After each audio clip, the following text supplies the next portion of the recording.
পররাষ্ট্র উপদেষ্টার প্রথম দ্বিপক্ষীয় সফরের জন্য চীনকে বেছে নেয়ার সিদ্ধান্তকে স্বাগত জানিয়েছেন বিশ্লেষকরা। তারা বলছেন, নির্দিষ্ট কোনো দেশের উপর নির্ভরশীল নয় বাংলাদেশের পররাষ্ট্রনীতি। চীনের রাষ্ট্রদূত ইয়াও ওয়েন জানিয়েছেন, বাংলাদেশের বর্তমান সরকার ও জনগণের যা প্রয়োজন সব দিতে প্রস্তুত তার দেশ। মোর্শেদ হাসিবের প্রতিবেদনে বিস্তারিত।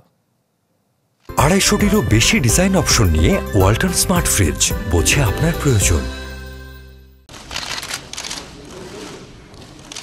গেল 15 বছরের প্রতিবার সরকার গঠনের পর প্রথম সফরের জন্য ভারতকে বেছে নেন শেখ হাসিনা।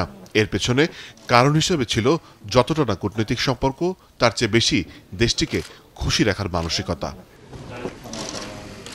আগামী 20 জানুয়ারি অন্তর্বর্তী সরকারের পররাষ্ট্র উপদেষ্টা চীন সফর করবেন। এই সফরকে আন্তর্জাতিক সম্পর্ক ও অর্থনৈতিক বিশ্লেষকরা দেখছেন কূটনীতিতে নতুন বার্তা দেওয়ার ইঙ্গিত হিসেবে।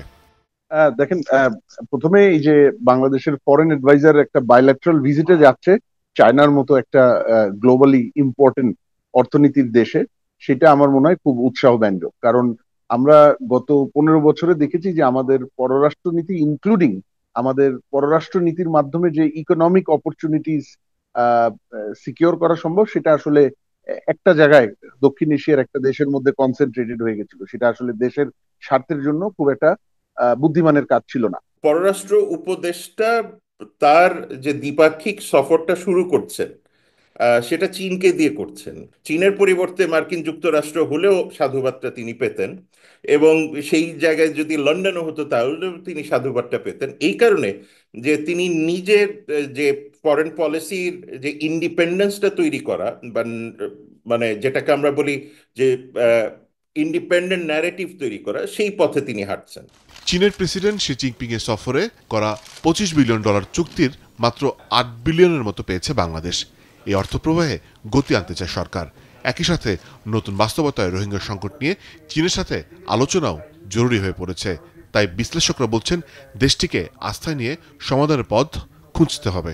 কি ধরনের টেনিওর হবে এই লোনগুলোর বা এই সাপোর্টগুলোর, সেগুলোর মাইলস্টোনস গুলো বা বিভিন্ন মধ্যবর্তী যে সূচকগুলো কি থাকবে, এগুলো আমার মনে হয় বাংলাদেশ সাইড এই গত 10-12 বছর যে চায়নার সাথে এই $7 বিলিয়ন যেটা এসছে, আমার মনে হয় খুব ভালো প্রস্তুতি নিয়ে বাংলাদেশ সাইড তাদের সাথে বসেনি, যার ফলে এগুলো বেশিরভাগই খুব হার্ড টার্মসে এসছে। সেই দিকে আর যাওয়া যাবে না। চীন, ভারত, মার্কিন যুক্তরাষ্ট্র কেউ আমাদের সহায়তা করুক আর না করুক, বাংলাদেশের জাতীয় স্বার্থে যেটা করা দরকার, সেটা রাখাইনকে স্থিতিশীল করার জন্য, সেটা বাংলাদেশ করবে। এখন যেসব জায়গায় চীনের সাথে আমাদের মিলবে, সেই জায়গাগুলিতে আমরা নিশ্চিতভাবে সহযোগিতার সম্পূর্ণ দ্বার খোলা রাখবো। আর যেসব জায়গাতে চীনের জাতীয় স্বার্থ প্রাধান্য পাবে, সেটা চীনের বিষয়। সেই ক্ষেত্রে বাংলাদেশের জাতীয় স্বার্থ যেটা, সেটা আমার মনে হয় যে পররাষ্ট্র উপদেষ্টা সেখানে বলে আসবেন। মুঠোফোনে বাংলাদেশের চীনের রাষ্ট্রদূত বলেন, বাংলাদেশের বর্তমান সরকার ও মানুষের যা প্রয়োজন তার সব দিতে প্রস্তুত Beijing.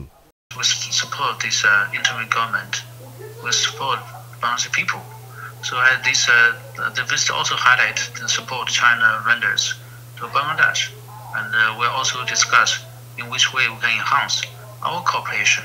So I believe it's very important. It will set the tone for the whole year China-Bangladesh relation and for the future, for the years to come. এদিকে খুদে বার্তায় পররাষ্ট্র সচিব জসিমউদ্দিন জানান, চীনের সাথে অর্থনৈতিক সম্পর্ক অত্যন্ত নিবিড় ও বিস্তৃত। পররাষ্ট্র উপদেষ্টার সফরকে সাজানো হচ্ছে তাই জাতীয় স্বার্থের কথা মাথায় রেখেই।